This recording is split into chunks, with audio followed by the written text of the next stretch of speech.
तौसा शरीफ से खबर शामिल कर रहे हैं DSP ऑफिस तौसा में मुहर्रम उल हराम के हवाले से अमन कमेटी का इजलास। DPO डेरा गाजी खान अख्तर फारूक ने इजलास की सदारत की। हमारे नुमाइंदे सैयद सगीर हुसैन शाह के मुताबिक असिस्टेंट कमिश्नर नासिर शहजाद और DSP तौसा सादत अली चौहान, सर्कल तौसा के SHOs राना मोहम्मद इकबाल, अब्दुल करीम, अब्दुल लतीफ़ भी शरीक। अमन कमेटी के मेंबरान ने सिक्योरिटी और सफाई के हवाले से मसाइल बताए। जी, आज हमने मीटिंग की है, पीस कमेटी के तमाम दोस्तों को ज़हमत दी है और मुहर्रम उल हराम के जितने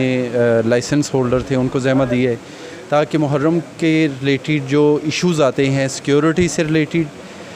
डिस्ट्रिक्ट एडमिनिस्ट्रेशन से रिलेटेड, सफाई से, बिजली से रिलेटेड, लोड शेडिंग से रिलेटेड,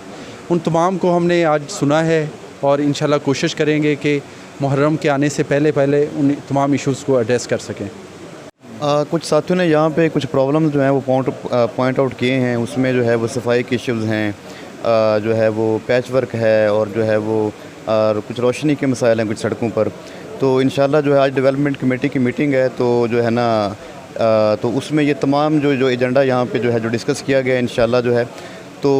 मुहर्रम उल हराम से पहले इंशाल्लाह जो है इन तमाम मसाइल पर काबू पा लिया जाएगा और इंशाल्लाह जो है वो